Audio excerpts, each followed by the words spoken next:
Halo para pemikir, kembali lagi di podcast Pemikir Bicara di channel YouTube Medan Mikir. Kita masih dalam pembahasan yang sama akhir ini karena memang sepertinya podcast kita sebelumnya masih menarik banyak perhatian sehingga kita membuat episode selanjutnya. Kali ini langsung saja kita sambut bintang tamu kita kepada Bang Jahidin. Halo Bang, apa kabar nih Bang? Alhamdulillah baik, Aldo baik. Alhamdulillah Bang ya. Baik. Aktivitas Bang keseharian? Seperti biasa yang dilihat kawan-kawan melalui medsos kita, kegiatan ngurus partai lah ya, intensitas fokusnya di situ lah. Di partai Bang ya. Tapi kehadiran kemarin tidak mewakili partai ya. Oh iya Bang. Nah, itu ini harus garis bawahi dulu ini. Hadir ke sini Abang sebagai kader Iya. di Ortom dan Betul. Muhammadiyah begitu ya Bang ya. Benar sekali. Oke Bang. Bang, ini kita mulai podcast. Sebenarnya podcast ini episode kedua Bang. Episode pertama kita sudah take podcast kemarin, sudah kita upload Bang. Alhamdulillah viewer kita naik Bang. Nah, namanya media kan Bang, kita masih ada pandangan yang positif dan negatif begitu Bang. Banyak yang memandang kita hari ini seakan-akan dari posisi sebelah begitu Bang. Sehingga itu yang menarik kami, sepertinya harus buat podcast yang kedua ini begitu. Oke. Gitu Bang. Hari ini kami undang Abang untuk sebagai pembicara di podcast ini. Karena di sosial media kami lihat juga Abang cukup aktif dalam komentar-komentar dengan beberapa pengguna sosmed yang lain lah Bang, terkait masih dalam hal yang sama Bang. Ya. Salah satu kampus di Kota Medan terkait pimpinan yang hendak menjabat sampai ke 4 periode Bang. Ya. Mungkin hari ini karena Abang di sini, kita bisa berpandangan dari sisi eksternal Bang. Nah, dari segi internal kita belum bisa memandang karena memang kita sudah coba mengundang, mungkin dengan kesibukan ya Bang ya. Mudah-mudahan bisa mewakili. Iya, mudah-mudahan bisa mewakili begitu Bang. Gimana Bang pandangan Abang Bang terkait hal itu Bang?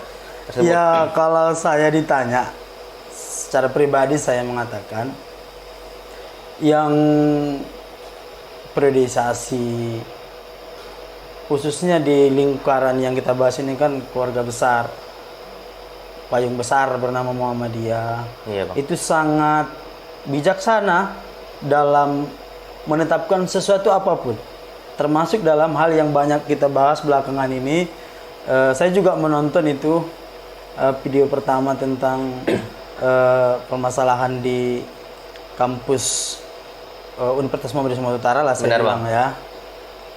ya Muhammadiyah itu sangat bijak dalam mensikapi itu, memutuskan lanjut, memutuskan tidak lanjut, itu Muhammadiyah kita yakini sangat bijak.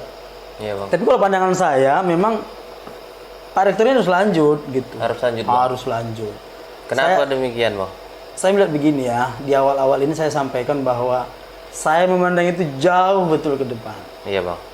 Kalau kawan-kawan lihat jejak rekam saya ini sebenarnya seorang kritikus, termasuk kepada salah satu kampus kita itu. Dari dulu, bisa saja setelah nanti video ini tampil, orang akan terkejut nengok Jahidin kok tiba-tiba membela begitu. Yeah. Terserah. Kali ini saya melihatnya jauh lebih, pandangannya jauh ke depan. Teman-teman harus ingat,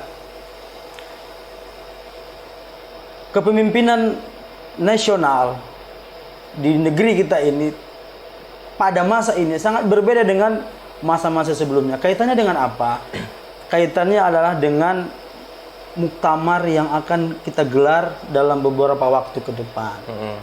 Jadi, kawan-kawan pasti masih ingat ada statement dari tokoh-tokoh sentral Muhammadiyah di pusat seperti Busro Muqaddas sudah mewarning ini, jangan sampai ada intervensi, ada tindakan macam-macam dari pihak luar yang akan mengintervensi muktamar itu. Lalu bagaimana untuk itu gitu? Ya, tentunya seluruh elemen di Muhammadiyah termasuk amal-amal usaha yang besar ini harus kondusif. Iya. Benar, Bang. Yang mampu melakukan kondusivitas itu ya Pak Rektor hari ini. Pak Rektor hari ini Bang. Pak Rektor hari Tidak ini. ada yang lain Bang. Saya lihat tidak ada. Jadi ke depan Bang, kalau misalnya memang hanya Pak Rektor, kita sebelum masuk ke peraturan-peraturan yang lainnya Bang ya. Iya, kita iya. melihat pandangan Abang cukup Pak Rektor yang mampu ke depan. Apa alasan kuat Abang cuman Pak Rektor dan kenapa yang lain tidak mampu? Dan ketika nanti ke depan Bang, ketika memang apakah memang Pak Rektor nih harus selamanya memimpin UMSU ini sehingga ketika bukan Pak Rektor UMSU tidak bisa berkembang? Itu juga sering-sering lontaran-lontaran yang muncul di Facebook. Iya, Bang. Kalau sudah ada 3, 4, 5, 7. yang ada Enggak, selanjutnya. saya juga pasti tidak sependangan dengan itu. Ya. Tapi untuk 4 periode ini saya pikir sebuah keharusan. Tapi tidak untuk 5 dan panjang hidup, tidak. Saya tadi udah garis bawahi dari awal bahwa ini kemaslahatan lah yang kita lihat. Kemaslahatan itu apa? Kalaulah yang diwanti-wanti oleh tokoh-tokoh sentral PP Muhammadiyah tadi tidak kita respon sedini mungkin, bahwa kita membiarkan keadaan ini nanti bergejolak sedemikian rupa, maka yang rugi kita semua. Begitu, Bang. Lalu pertanyaan tadi, kenapa harus Pak Agus gitu? Kenapa bukan yang lain gitu? Yang terbukti menjaga kondusivitas dan produktivitas dan prestasi-prestasi yang banyak itu ya baru dia. Khususnya kondusivitas yang kita bahas tadi ya, Iya, Bang. itu temanya. Dia yang terbukti. Saya juga belum melihat sosok yang lain untuk itu. Untuk itu Bang belum melihat. Belum. Oh, artinya Bang Ardi Sejauh ini ini saya belum melihat itu. Tiap dari kita sah-sah aja untuk memiliki pandangan, Bang kan. Ada yang memiliki pandangan sosok pantas, ada yang memiliki pandangan juga tidak pantas dan begitunya. Mungkin dari Abang kalau dulu lihat hari ini yang mampu untuk menjaga kondusivitas terkhusus menuju muktamar nanti. Iya. Ini yang menjadi kemaslahatan bersama begitu, Bang. Iya. Nah, apa yang dikhawatirkan, Bang, sehingga memang berarti ketika nanti 4 periode ke depan ditetapkan kembali, Bang. Iya. Artinya memang ada untuk dijaga di muktamar begitu, Bang. Iya. Apa yang dikhawatirkan, Bang, dari pimpinan pusat Muhammadiyah mungkin, Bang, sehingga mungkin alasannya dengan hal tersebut begitu, Bang. Seperti yang saya kaitkan tadi bahwa mahalnya sebuah kondusivitas, mahalnya sebuah kebersamaan. Ingat ya, Rasulullah itu begitu selesai Fatu Makkah, dia sebenarnya ingin kali nih merubah Ka'bah itu seperti yang dibangun oleh Ibrahim. Lalu dia bilang sama istrinya Aisyah, kalau bukan karena kompaknya nanti kaum kita ini, kaummu ini, katanya sama Aisyah, sesungguhnya saya mau robohkan itu Ka'bah kembali seperti bangunan Ibrahim. Akhirnya itu tidak dia lakukan. Untuk apa? Kebersamaan, kekompakan, apalagi untuk menghadapi agenda sebesar muktamar yang saya bilang tadi. Gitu, Bang. Sementara tokoh-tokoh sudah jelas ini ada ancaman, nggak mungkin mereka bicara kalau tidak mengetahui informasi-informasi awal. Bahkan akan ada sebuah gerakan-gerakan. Lalu kan kita ini yang mau didatangin, ya kalau kita utuh, kompak dan lain sebagainya, tentu apapun itu nggak laku. Seperti ya, yang Bang. terjadi pada muktamar-muktamar sebelumnya, kondusif, tentram, dan melahirkan tokoh-tokoh yang harismatik di Muhammadiyah. Begitu, Bang. Yes. Nah, ini kan 3 periode menuju 4 periode yang kita bahas, Bang. Tapi sebelumnya pimpinan pusat Muhammadiyah itu ini kita ke depan belum tahu, Bang. Kita nggak tahu kan rektornya bakal jalan lagi atau enggak kan. Di sana putusannya. Iya, tapi kita kalau kembali ke belakang, Bang. Dari 2 periode ke 3 periode, lagi-lagi pimpinan pusat Muhammadiyah mengambil kebijakan itu untuk kemaslahatan bersama, sehingga mengesampingkan tentang masa jabatan rektor yang seharusnya cuma 2 periode. Tapi masuk ke poin selanjutnya itu ada kemaslahatan bersama, tetap pada poin itu, Bang. Nah, itu gimana pandangan Abang? Aturan di persyarikatan sudah jelas bahwa jika ada sesuatu hal yang dipandang perlu, PP Muhammadiyah bisa memutuskan lain. Begitu juga dengan periode ketiga kemarin. Dan harapan saya dan kita semua yang sepandangan dengan saya, mudah-mudahan banyak yang sepandangan dengan saya, itu juga lah dasar untuk PP Muhammadiyah menetapkan Pak Agus Sani untuk periode keempat. Begitu, Bang. Iya. Kita khawatir, Bang, ada pasal-pasal selanjutnya yang agak fleksibel begini, lentur, Bang. Itu sehingga menjadi poin yang bisa digunakan untuk menjadi suatu ketetapan dari pimpinan, Bang. Kita khawatir seperti itu. Kalau menurut pandangan Abang, ada nggak unsur-unsur seperti itu untuk ke 4 periode dan 3 periode dan 4 periode? Dulu saya berpikir seperti itu. Saya kan mantan sekretaris DPD YMM Sumatera Utara. Benar. Saya tidak awali bahwa saya seorang kritikus termasuk terhadap UMSU itu. Itulah yang menjadi garis besar saya dulu. Ini kok karet. Bahkan di area sekelas di arena sekelas Musfil Muhammadiyah yang saya waktu itu masih ya umur berapa lah saya waktu itu ya, sekretaris DPD MN, berpidato di hadapan ayah-ayah Muhammadiyah dari seluruh Sumatera Utara, hanya mengangkat persoalan ini.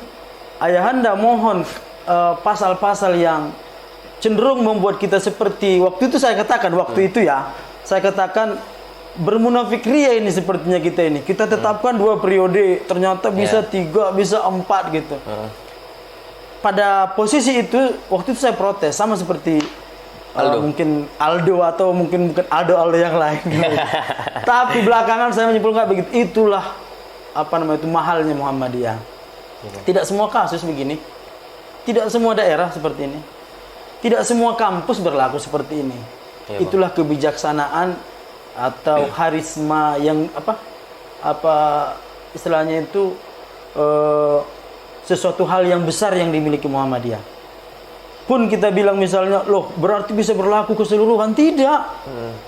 Tidak berlaku keseluruhan pada case tertentu. Iya bang. Kan kita ada banyak nih kampus-kampus di berbagai provinsi, tidak sama. Tapi ketika dianggap penting dan sangat perlu, maka pimpinan pusat dapat menetapkan itu.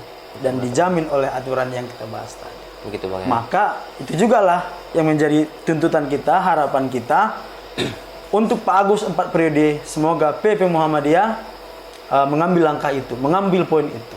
Seperti harapan kita tadi, mudah-mudahan dengan Pak Agus ke-4 periode ini menghantarkan secara mantap ya, kalau bahasa medannya itu mantap untuk Muhammadiyah dengan periode-periode berikutnya. Luar biasa kan Muhammadiyah sampai ratusan tahun masih terjaga seperti ini. Apa itu yang kita bilang tadi? Ya dong. Memang kan Suwarni memang harus kita akuin bang, swasta terbaik nomor 1 di Sumatera Utara bang. Mungkin abang berpandangan dari sisi tersebut begitu kan, sehingga mungkin Su sudah baik harus dilanjutkan. Kalau menurut abang ini memang peran rektor semata atau memang ada pihak-pihak lain, ataupun memang hanya mampu rektor ini dan ketika rektor diganti tidak ada yang mampu gitu. Ini harus hati-hati menjawabnya. Tapi yang jelas begini, saya ibaratkan seperti orkestra ini. Kepemimpinan ini seperti orkestra. Senada. Ada banyak nada, ada banyak instrumen di sana. Tapi seorang komposer yang baik, ya, dia bisa memadukan itu. Mau dibuat seperti apa, mau di nadanya nada bagaimana, bisa dibuat. Nah, dalam kepemimpinan Su kali ini di tangan Pak Agusani, saya melihat itu. Dia cenderung seperti komposer yang baik, kelas internasional, saya bilang begitu kan. Kenapa? Tak ada riak. Prestasi muncul. Ya? Iya, Bang. Kan tidak seperti kampus-kampus yang lain itu yang ada, kita nggak boleh sebut dong. Iya. Mereka akhirnya tutup, ada yang apa, ada yang gitu. Pak Agus sampai hari ini kita berterima kasih sebagai top leader di kampus, mampu menghantarkan prestasi, mampu menciptakan kondusivitas, mampu membangun sinergi dengan berbagai pihak, termasuk dengan kita, saya pikir ya. Kita nggak boleh bohong dong, kita juga merasakan itu gitu. Walaupun saya bukan alumni Muhammadiyah Sumatera Utara. Begitu, Bang. Iya. Bang, kalau misalnya Bang bilang tadi, berarti di sini memang secara ilmu manajemen ataupun komposer yang Abang masukkan tadi, itu hanya Pak Rektor yang mampu. Bukannya seharusnya yang lain? Bukan. Seharusnya Pak Rektor harus menyiapkan regenerasi untuk bisa melanjutkan ini, Bang. Artinya kan nggak mungkin Pak Rektor selamanya. Keempat periode kita dukung, kelima, keenam, ketujuh belum tahu. Kita nggak tahu, nggak mungkin juga selamanya, Bang kan. Karena kita harus menghidupkan juga demokrasi, Bang. Kita harus memberi kesempatan yang lain. Artinya Pak Rektor harus menyiapkan regenerasi dia selanjutnya, Bang. Tapi sudah jalan 2 periode, kita lihat Abang, dan khususnya dari kacamata Abang, belum ada yang mampu, Bang. Saya akan luruskan ya bahwa timnya Pak Rektor hari ini, Pak Agusani, saya nggak akan katakan tidak ada yang mampu. Tapi mungkin belum berani. Berbeda itu ya. Berbeda itu ya. Atau juga mungkin pandangannya sama dengan saya gitu. Yang saya utarakan tadi. Tak mungkin. Saya juga mengenal kok sosok-sosok di sana. Saya mengenal. Cuman eh, kalau dikatakan Pak Agus tidak berhasil melakukan sebuah regenerasi untuk melanjutkan kepemimpinan UMSU, tidak seperti itu.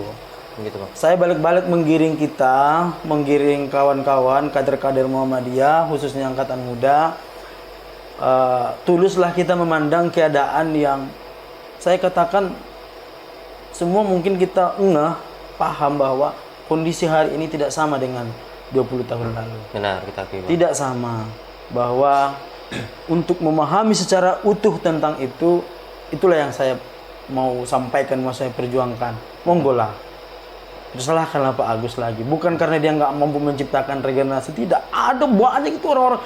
Saya bilang tadi dia seorang komposer itu bukan dia ahli segalanya, enggak. Komposer itu kan hanya mampu menunjuk orang yang tepat, yang profesional, yang telaten, yang ulet mengerjakan itu. Iya, Bang. Apa hasilnya? Akreditasi A. Ya. Apa hasilnya? Segudang prestasi mahasiswa UMSU misalnya. Ya. Dan lain sebagainya. Kita akui Gitu bang, dong. kita memang untuk akreditasi. Tapi bang, abang bilang tadi berarti Pak Rektor sudah mempersiapkan sebenarnya. Pasti dong, Nah. orang-orang yang siap memimpin pasti. Iya benar bang. Tapi kalau abang bilang banyak yang mampu, tapi sepertinya tidak berani atau yang lain nih bang. Ya, saya juga heran itu. Rasanya nggak mungkin kader Muhammadiyah Ah, tidak ah. siap bang untuk menjadi pimpinan gitu bang. Artinya kalau dalam Muhammadiyah ya, Ya. untuk kesiapan berani atau tidak berani. Kalau secara kesiapan, lalu rasa bukan halangan bang. Apa yang membuat tidak berani itu bang? Saya mau kira-kira? contohkan begini. Tidak juga saya singgung adab dan etika, tidak. Mm-mm.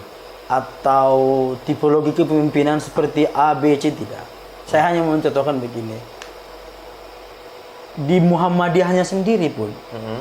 induk organisasinya, selagi bukan karena di bawah ini tidak ada yang ingin menjadi ketua gitu. Ya. Kita ingat Pak Nasir Daud Pane, Pak Ende Pane itu berperiode-periode jadi ketua. Apakah sekelas waktu itu Pak Dalmi, apakah sekelas Pak Mukhtar Abdullah yang tokoh-tokoh itu nggak mampu? Mampu. Iya bang. Hanya saja itulah kearifan yang dimiliki Muhammadiyah tadi. Walaupun dalam konteks amal usaha, Iya, Bang. orang dan kita sepakat harusnya jauh lebih profesional dong, harus jauh lebih Iya. intensitas regenerasi lebih bagus dong. Tapi Muhammadiyahnya sendiri pun punya apa ya, semacam kearifan lokal di internal Muhammadiyah. Aku nggak bisa bayangkan, kita nggak bisa bayangkan tuh Pak Air Fahrudin tuh berapa periode itu gitu. Banyak kok di bawah dia yang sanggup memimpin itu. Tapi ternyata mereka, silakan dulu. Apa yang mereka pandang? Mudah-mudahan sama seperti saya. Iya, Bang. Saya ingin Muhammadiyah ini ada sampai saya tiada, bahkan sampai ke anak cucu kita semua. Oh, berarti abang berpandangan hari ini yang mampu-mampu dan yang siap-siap Ada. ini Ada. tapi masih membesarkan hatinya dan mempercayakannya begitu. Bang? Saya anggap itu ketulusan mereka, apa namanya itu, kerelaan, ketulusan dan sebagainya, sehingga menjaga rumah besar ini berkelanjutan. Apa yang dibangun Pak Rektor bang sehingga bisa untuk mengkondusifkan ataupun memberikan buah pemikiran yang positif sehingga para regenerasi yang kita maksud ini mampu itu masih memberikan dengan besar hati bahwasanya sepertinya masih Pak Rektor begitu bang.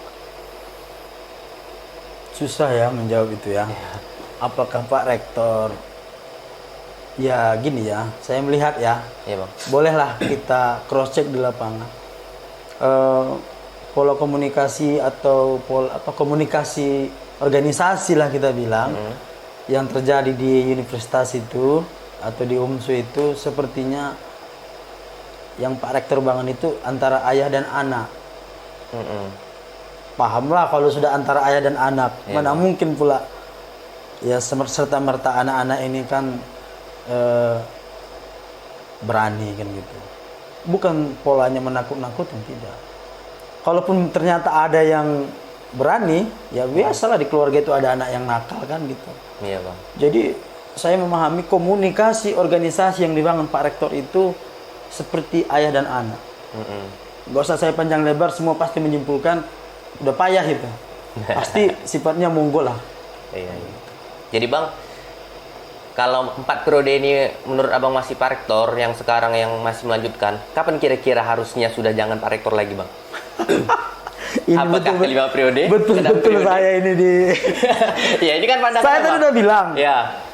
Tak mungkin saya kampanyekan ketika hari ini saya bilang 4 periode mohonlah Pak Rektor, Pak Agus Lanila. Ya, tidak. Tak mungkin juga saya katakan kak dia Pak sampai 4 enggak. Iya. Tapi saya bilang kondisilah yang menuntut saya dan kita semua harus menghantarkan beliau ke 4 periode.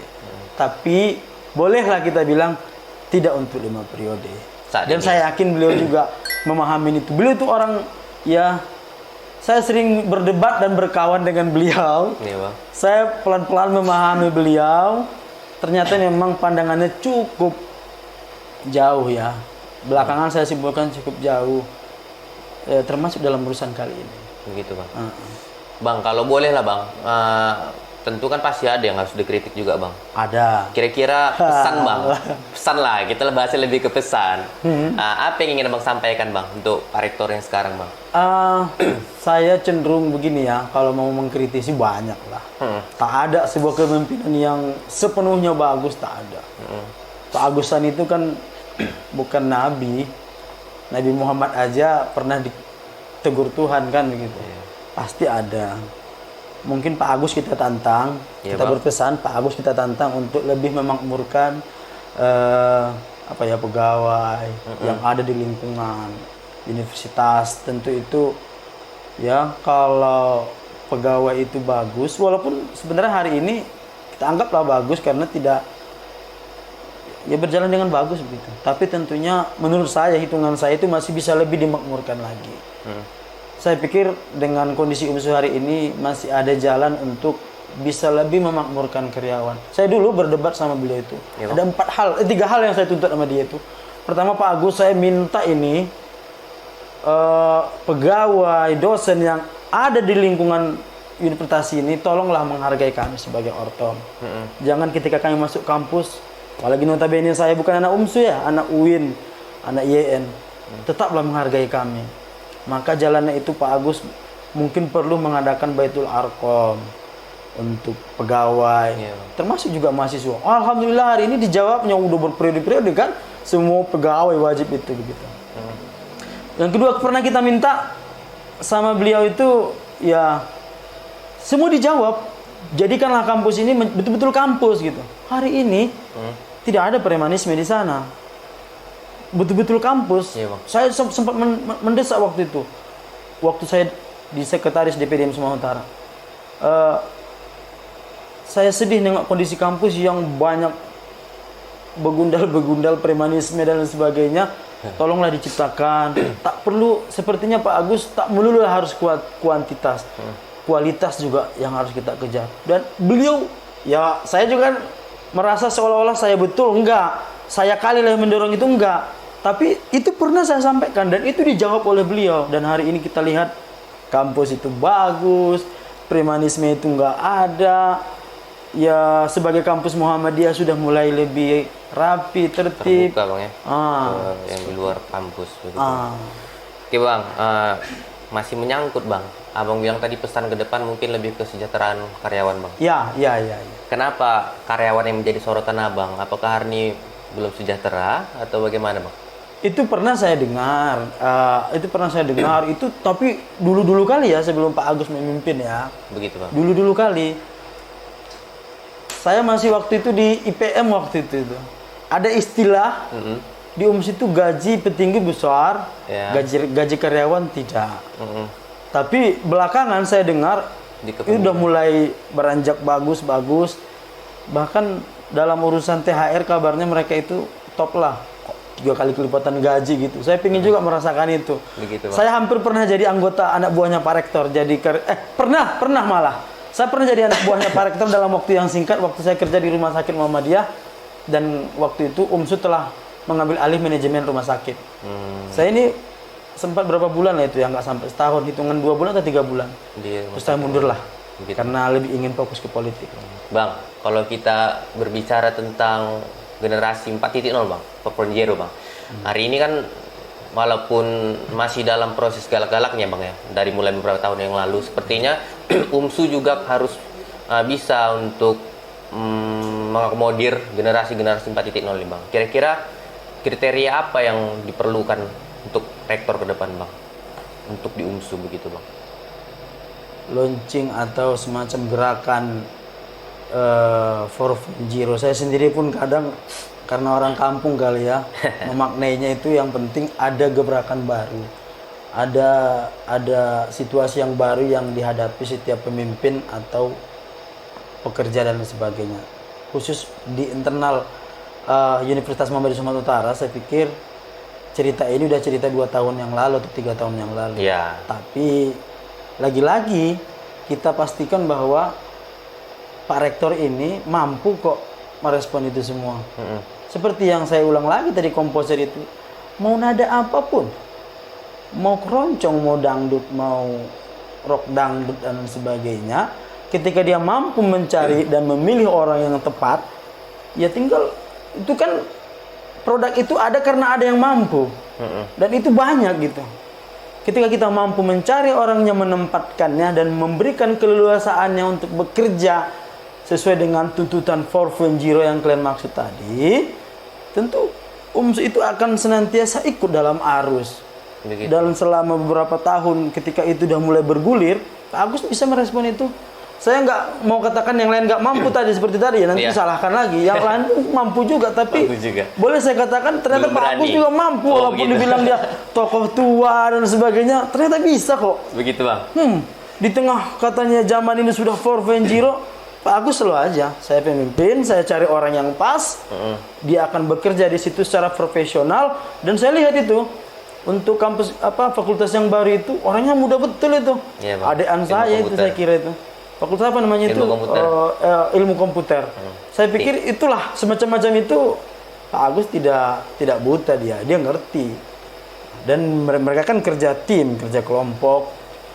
Tentu sebagai top leader dia masih bisa kok. Begitu. Saya belum mau mencari yang lain untuk Bang, abang masih kan, bisa. Bang, abang kan alumni IMM nih Bang. Iya. Ya, abang juga besar di IMM Bang. Apa nggak ada kepengen abang ataupun kayaknya harus anak IMM menjadi rektor ini ke depan? Atau di 4 periode ini? Pingin lah. Pengen Bang? Pengen. Tapi kan Pak Agus ini kan IMM juga, walaupun dibilang orang debatable, tapi paling tidak kita udah menganugerahkan itu. Bahwa sekelas orang yang banyak berjasa untuk IMM pastilah dia anggota kehormatan. Saya lupa ini, anggota kehormatan atau anggota istimewa. Iya Bang. Pak Agus sudah melampaui itu semua lah. Begitu Bang. Pak Agus ini rektor UMSU yang tidak pernah mengintervensi ortom dalam proses pemilihan. Kalau ada tunjukkan ke saya. Iya Bang ya. Belum. Sampai hari ini kita Itu belum mahal bagi saya. Saya nggak mau menyebut sebelum dan selanjutnya. Itulah yang harus sikap diambil seorang rektor UMSU. Kalau dia melakukan itu bisa sekali. Tapi Pak Agus selalu menyampaikan kepada dirinya dan kepada kita, saya tidak akan mau masuk ke ranah itu. Oh, tapi jangan salahkan dong. Ketika nanti misalnya anak-anak buah dia, kita bilang begitulah ya, Iya, tim-tim dia di kampus yang memang kawan kita, senior kita yang juga kader itu ikut dalam pegawai itu, jangan sebut itu Pak Agus gitu. Belum tentu berarti Bang. Hah? Belum tentu karena Pak Agus berarti. Ya malah Pak Agus nggak akan pernah mau mengintervensi IMM, IPM, nggak pernah. Saya nggak pernah lihat. Nah, tapi kalau person-personnya pula itu kan hak dia. Mereka juga sama seperti kita, seperti Aldo, seperti Jaidin juga alumni IMM. Ya, wajar-wajar saja. Begitu Bang. Jadi pingin anak IMM pingin, tapi kan masih ada ruang-ruang lain untuk di situ gitu. Contohnya pakailah Pak Agus WR1, WR2-nya IMM kan begitu. Begitu Bang ya. Oh. Berarti kalau misalnya Tapi ini juga anak IMM semua ini yang memimpin kebanyakan ini. Jujur do. Iya Bang ya. Di WR2 itu saya pikir loh anak IMM betul itu Pak Akrim itu. Di dekan-dekan hampir semua IMM. Tapi kan rektor yang kita rindukan. Bang. Bukan WR Mantap saja Bang. betul, ya. Nah, Abang Ya. yang bilang juga tadi lo, Iya. kita rindu, bukan Iya. ada yang ngotot. Ya, saya sepakat. Dan saya masih ya kalaupun ada dosa alumni, dosa mereka. Alumni dulu senioran kita bilang Pak Agus alumni IMM. Kalau itu masih debatable terserah, tapi bagi saya dia udah IMM. Tapi kalaupun dia tidak IMM, pasti dia anggota kehormatan yang lebih lagi untuk IMM. Kan Pak Rektor yang sekarang ini cukup bagus untuk dalam memiliki peran kepada Ortom. Terkhusus hari ini nggak cuma contoh kita ambil yang kecil IMM, nggak cuma di UMSU juga yang di luar begitu Bang. Peran apa yang Abang lihat sendiri? Ini peran Pak Rektor untuk Ortom begitu bang. Oh iya, hampir saya lupa. Hmm. Tentunya sebagai pengayom Orto Muhammadiyah, Mm-mm. dulu Pak Agus masa saya memimpin IMM sangat besar dan sangat intens membantu eh, komisariat-komisariat di luar UMSU. Mm-mm. Saya nggak tahu belakangan ini, tapi sempat dapat kabar tidak selancar masa kita dulu. Mungkin ini perlu ya. Iya bang. Saran apa pesan saya kepada Pak Agus, Pak Rektor, mohonlah karena memang kampus di luar UMSU, komisariat itu tentu tidaklah sama nasibnya dengan yang di UMSU. Benar bang.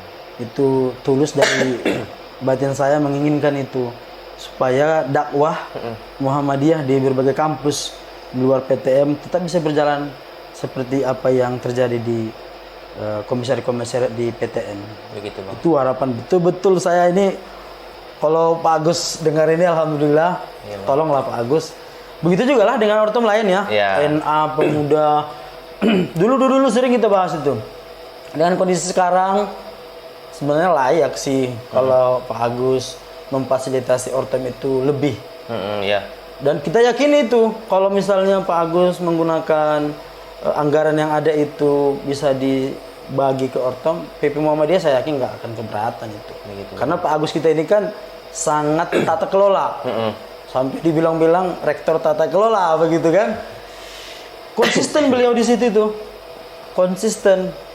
Tapi menurut info dari teman-teman di pusat, dia kayaknya kalau anggaran itu dimaksimalkan lebih untuk ortom, saya yakin dan percaya PP Muhammadiyah tidak akan mempermasalahkan. Toh juga itu untuk dakwah Muhammadiyah, untuk Islam, untuk Indonesia kan gitu.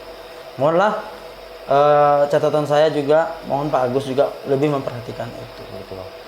Bang, kampus ini kan memang ortom yang paling dekat, iya memang. Yes. Seperti abang bilang tadi kan, Iya. mungkin sedikit menurun atau gimana dari sebelumnya. Kira-kira ada nggak pengaruh itu karena rektornya tidak seperti yang abang harapkan dari kader IMM bang, sehingga untuk mempengaruhi itu bang? Ini betul-betul ya. Ada nggak bang? Kalau menurut abang? Tidak. Tidak ya. Artinya kenapa bang kira-kira bisa terjadi seperti itu bang? Kalau bukan karena dari segi situnya. Pada posisi perhatian itu kan tidaklah pure datang dari seorang Agusani.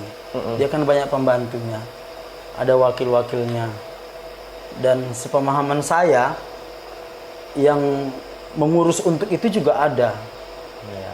Bolehlah kita bilang mungkin Pak Agus sedikit lalai, bisa jadi.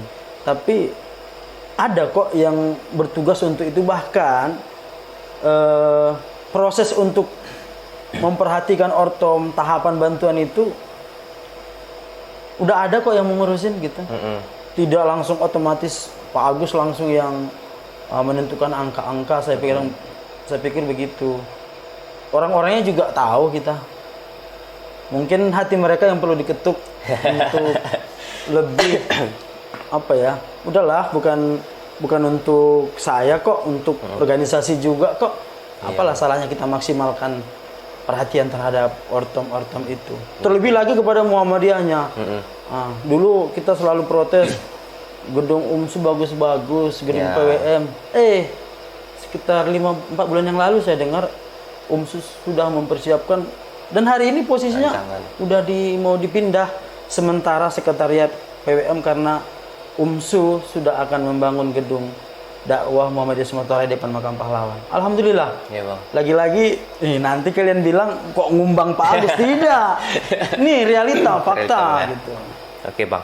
Bang, kita lihat di sosial media bang. Ini kan memang nggak semuanya ingin Pak Kiro ini dilanjut oleh Pak Rektor bang.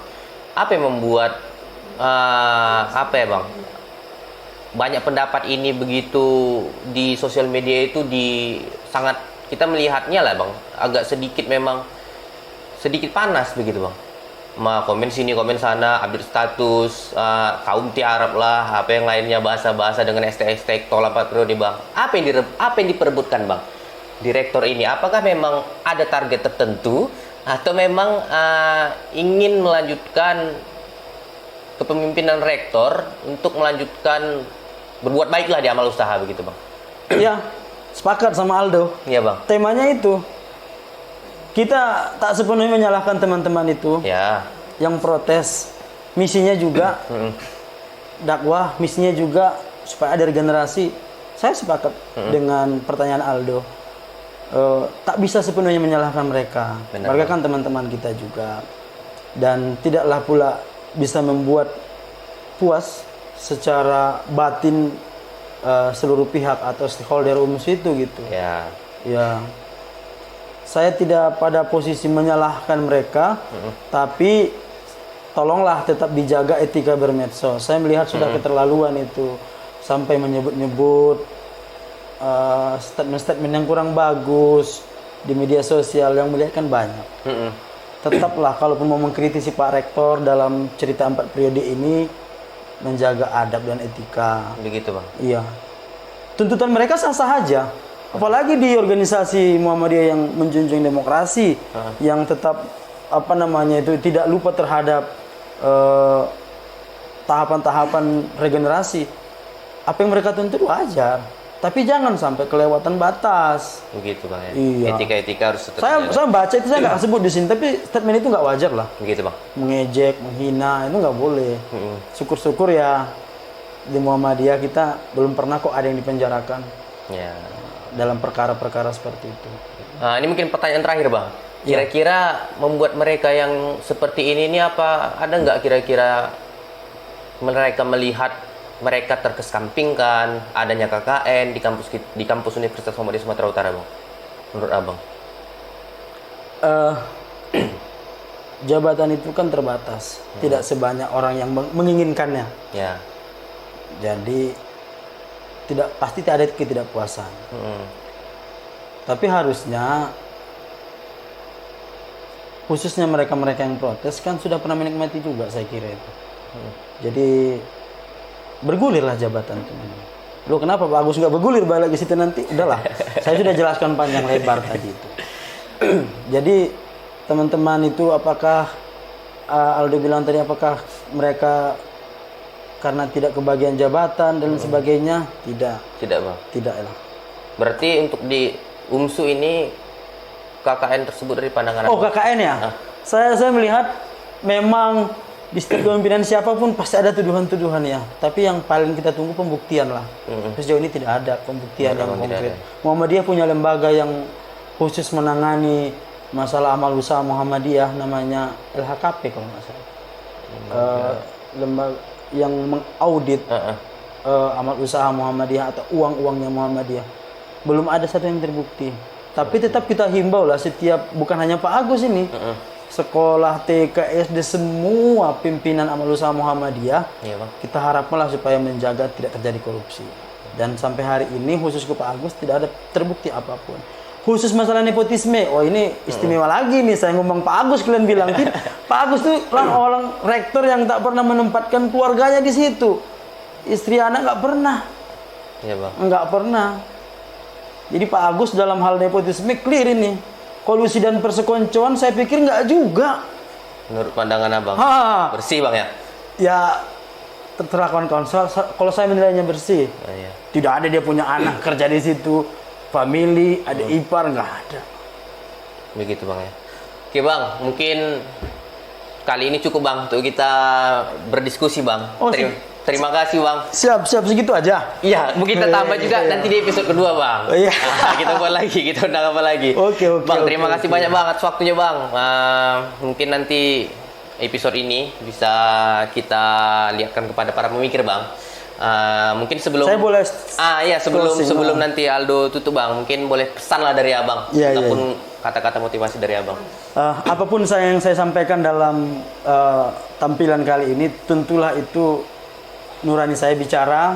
Saya tidak ingin melangkahi siapapun, dan saya tetap bermohon kepada keluarga besar Muhammadiyah, Aisyah, Ortom, menjaga kekompakan, menjaga rumah besar, sehingga rumah besar yang kita punya ini tetap berjalan tahun demi tahun, karena inilah kepentingan kita secara pribadi, kepentingan kelompok kita, kepentingan agama kita, kepentingan bangsa kita. Ya, Bang. Itulah dari saya. Kalau ada yang salah, ya mohon maaf lah. Kalaupun misalnya teman-teman ada yang nggak puas, saya siap kok untuk berbicara lebih lanjut walaupun tidak di media ini. Iya bang. Saya terima kasih kepada media ini telah mempercayakan hari ini saya diundang cakap-cakap membicarakan terkait masalah itu. Kalau ada yang salah-salah saya juga mohon maaf. Siap bang. Kepada kita semua saya mohon maaf, kepada Allah saya mohon ampun. Saya akhiri dengan billahi fi sabilil haq, fastabiqul khairat. Assalamualaikum warahmatullahi wabarakatuh. Waalaikumsalam warahmatullahi wabarakatuh. Oke para pemikir, berakhir kita episode kali ini. Sedikit saya sampaikan bahwasanya ini yang pesan yang saya dapatkan, Bang Jahidin mendukung Pak Rektor untuk tetap maju ke 4 periode dengan pertimbangan kemaslahatan bersama dan banyak hal-hal baik yang masih harus dilanjutkan dan yang mampu untuk memanajemen secara menyeluruh adalah Pak Rektor hari ini. Begitu juga saya ingin sampaikan kepada para pemikir, media Medan Mikir adalah media yang netral, media di mana tempat berkarya dan juga untuk menjadi media menampung isu-isu yang sedang beredar untuk tempat klarifikasi, tempat mendapatkan informasi, sehingga bukan media yang memiliki target-target tertentu begitu. Karena sampai ke tim kami, media kami sudah tidak netral dan sebagainya begitu. Mungkin saya jelaskan sekali lagi, kami tidak memiliki target tertentu, tapi mungkin kalau ada sponsor ataupun yang lain masuk, kami membuka diri untuk itu. Itu saja saya sampaikan. Sampai jumpa di episode selanjutnya. Kepada para pemikir, assalamualaikum warahmatullahi wabarakatuh. Waalaikumsalam warahmatullahi Bang, izin bang.